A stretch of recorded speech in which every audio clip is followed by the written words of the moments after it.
Hello everyone, my name is Doug, and today I'm going to be giving you a quick guide to Redstone for Minecraft Bedrock Edition. Now, before anyone spends too much of their time watching this video, I'd just like to say that this is for Minecraft Bedrock in particular, not for Java. Redstone works very differently in Minecraft Bedrock compared to Java, so if you're a Java player, this video will probably not be any use to you. In addition to that, if you are a relatively experienced player or intermediate player when it comes to Redstone, this video will probably not tell you anything new, as this is specifically intended for someone who has only just started Minecraft and has absolutely no idea how any Redstone works. However, if you still would like to watch the video, that would be much appreciated, as you may still learn one or two new things. So we're going to start with the bread and butter of all redstone, just the redstone dust. Your lever is able to power the redstone dust simply by flicking it, and the power which is exerted from the redstone dust can be used for many different things, such as pushing pistons or activating droppers. So here we're using a sticky piston combined with a lever and some redstone dust in order to push a block forward and also pull it back, which is an ability that the sticky piston has. The sticky piston, well, a nice way to remember it, it will never let go of the block no matter what, but the piston will only push it away and won't retract it. So using the incredibly basic redstone knowledge that I have just shown you, you can already make a 2x2 piston door. And the 2x2 piston door is pretty much a staple of any beginner to redstone. Anyone can do it, it's incredibly simple.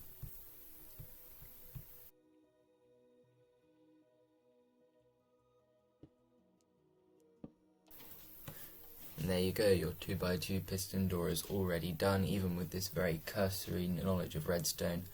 2 minutes into the video, if you know nothing about redstone, I'm sure that even you would be able to make this very, very simple contraption.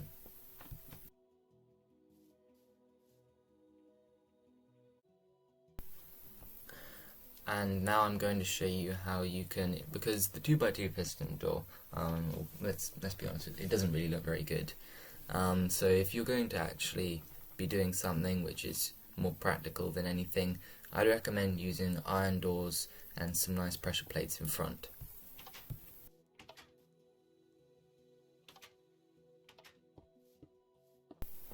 Now, pressure plates, they give out power to the block, which is underneath them, and also their surroundings.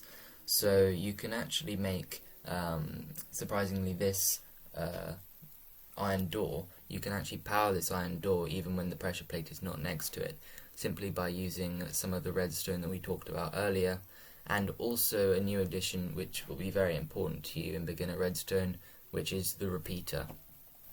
Now, the repeater can actually do three things for you. It can extend the pulse by, if you left click on it, it will increase the ticks which it's active for.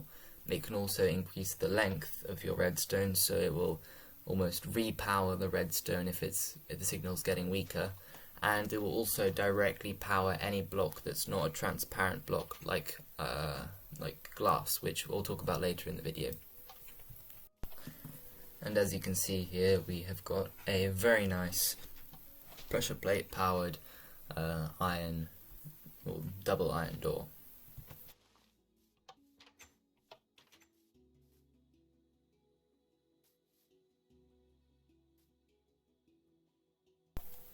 So already you can make two very practical contraptions for either entering your base or yeah, I don't know what else you'd use a door for apart from entering through it, to be honest, but you can make some nice doors now.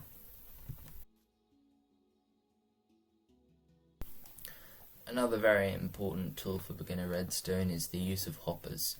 Hoppers are incredibly important.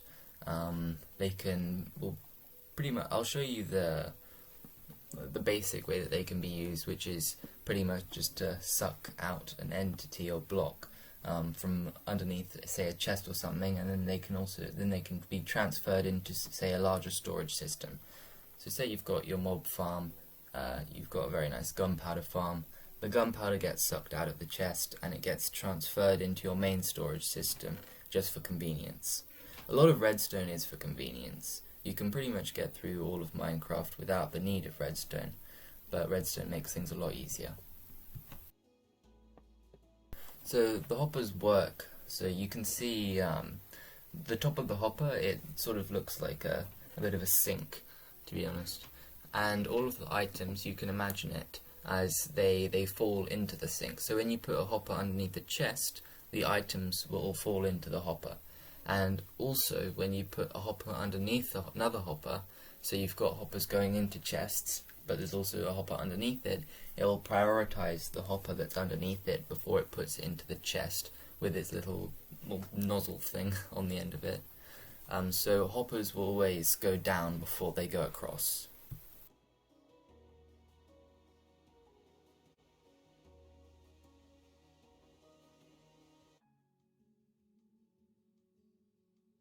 So now I'm going to give a quick introduction to observers. Observers can detect a block change, so that's pretty much anything that changes in the block directly, which it's got this little face thing, and the face thing is what can detect the change. And if anything changes on the block which is facing the face thing, then it will give a 1 tick pulse out of the little redstone nose on the other side of the observer. So here we're going to make a very nice way of dispensing your items. We're going to utilize the hoppers that I showed earlier.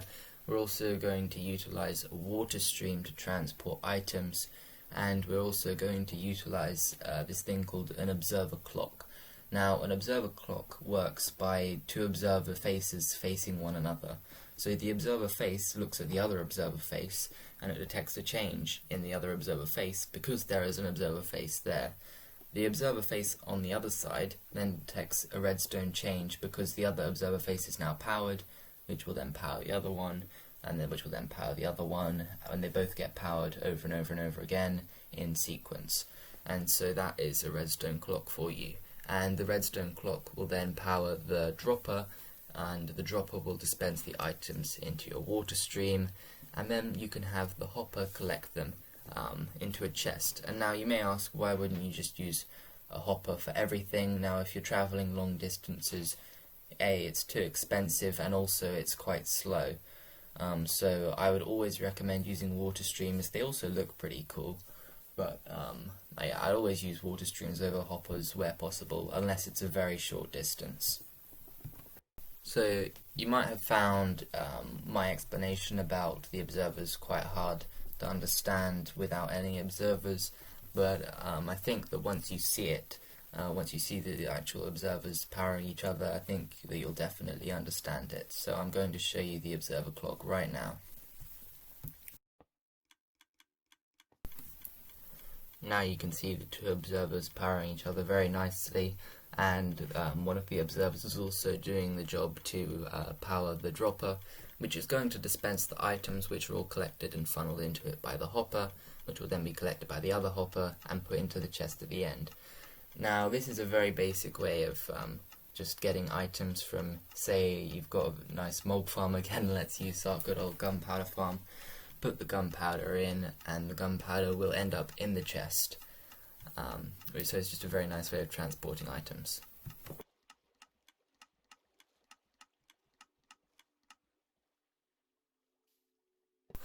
Well, that was very noisy and quite horrible, so later on in this video I'm going to show you a way where you can make it so that the observers will only be powering the dropper when there's actually items in it, so you don't have to hear that horrible clicking sound whenever, just constantly.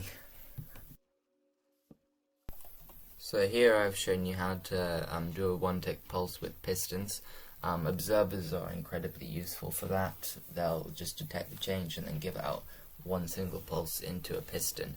Now this can be used for many things, but I'm just going to show you how you can transport a block into a particular space. Now this might not actually seem useful, but it will be useful in other ways inside your different contraptions, I am sure.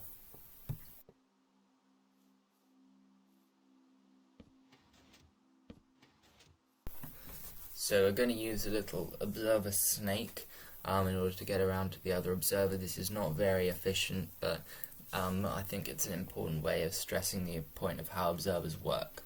In survival, I've just used a piece of redstone to connect the two, but of course we're in creative, so resources do not matter.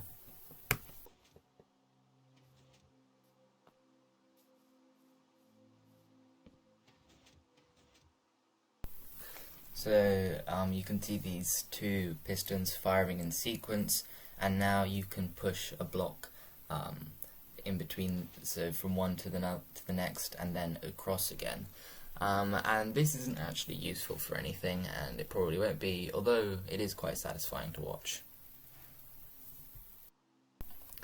Actually, don't listen to what I just said. This actually is useful for something. If you want to make a trident killer, of course there are way more compact ways of doing that, but trident killer is basically this thing where pistons push around a trident in a square formation, and it will kill all of the mobs without dealing any durability damage to the trident, and so it will kill the mobs automatically. And you can use something like a hopper minecart, which will be able to suck up all of the drops through a block. Here I'm just showing again the difference between sticky pistons and pistons. Before I only said it, now I'm going to show it. Pistons only push the block, and sticky pistons push and retract the block. So we're going to take a bit of a harsh cut here. I'd like to show you how to use redstone torches in your redstone tool bag, I guess. But redstone torches are incredibly useful. I hadn't actually been using them very much until lately. Big mistake on my part. I could have made a lot of things a lot easier with knowing how to use them. This here is called torch tower, and basically what's going on here is the redstone torch at the bottom is powered, and because of that the torch turns off, which will then unpower the next torch, which will then turn the next torch on, but then that torch is powered, which is powering the block above, which will make that torch off, and so on and so on. The torches will then go on and off and on and off and on and off. So if you want to go upwards, you've got to work in odd numbers in order to transfer the power directly, or you can also invert it in even numbers. So here we've used our previously learnt knowledge of how observers work to make quite a nice light line using redstone lamps, and you can watch the line go across. I think this is quite satisfying. You can make the line longer, you can make the line taller, you can do pretty much whatever you want. You can now make your very own disco with all these lights. So I think this is what redstone should really be used for. It doesn't always have to be practical, it can also just be creative, and I also think it's a very nice way to complement your different builds as well. I'm not sure how I did this, but I somehow managed to skip over most of a beginner's redstone guide without mentioning the redstone block itself. The redstone block, actually, surprisingly, given that this is called redstone and this is the redstone block and this is Minecraft, everything is blocks, but the redstone block is actually not very useful.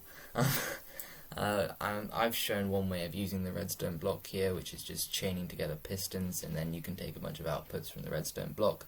But the redstone block has actually been, it's become a bit outdated, to be honest.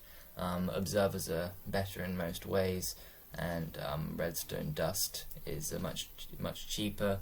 And the redstone block is also quite annoying because it powers everything around it, so you can often power things that you don't want to, whereas observers are one directional, they only power one side. So this is not a very good sales pitch for the poor redstone block here, but they do still have their uses, and this is one of them. I did tell you earlier that I was going to show you how glass works, and compared to normal blocks, glass is very useful because it does not emit a redstone signal. So you can glass blocks, I think their main use for me personally is they help you not get confused with all your redstone. So with glass blocks you can make sure that you're not powering something that you don't want to, as opposed to normal blocks where they power everything around them, a bit like our poor friend the redstone block.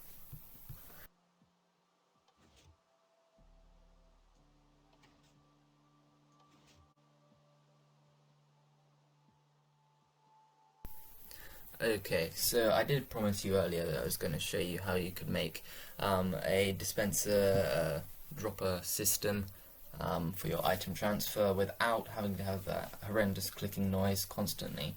And one good way of doing this is with the power of comparators. We haven't discussed comparators yet, but they're very useful. Comparators can detect what is inside of a chest or a dropper or pretty much anything that can store items. It can detect what's in hoppers, so you can make a very nice clock with it as well. Comparators are very useful, and once you get to know them, they may become your best friend in Redstone. Now we're going to use all of the previous Redstone tips that I have discussed. We're going to use the observer, we're going to use the repeater to extend the length from our comparator. Comparators don't give a very good length. But you actually can use them in an interesting way because they take power from how many blocks are inside of the thing that you are taking the signal from, and also what kind of thing you're taking the signal from. So you can use them. That's how they can be used for different things like sorting systems, etc. But for now, we're going to use a sticky piston to push the observer, which will then make the observer clock, and then we're going to run that all the way around back to the dropper. And with that, we will have a complete system which is using everything that we've learnt so far, and it will also not make that horrendous clicking noise constantly because it will power off due to the comparator when it doesn't detect any more items. So the final thing that we're going to discuss in this video is just another example of the comparator. The comparator can detect what is in hoppers, and so you can make a very nice comparator hopper clock by just using 2 hoppers and 1 comparator. The way this pretty much works is just the hoppers shuffle the items between one another because they're both fuddling into each other, and then the comparator will then detect when there is in fact the item inside the hopper that it is detecting from, and so you'll get this very nice signal that will just flicker on and off and make your clock. Well, I think this looks like a good place to stop for our Redstone tutorial for beginners Minecraft Bedrock Edition. I'd like to thank you all for watching. I hope you enjoyed the different contraptions that I showed in this video. I hope this video helped you, and maybe somewhat even helped you, even if you are a bit more experienced than a beginner. And so I'd like to thank you all for watching this video once again, and if you like this video, that would be very much appreciated. And also please subscribe for more Redstone videos like this.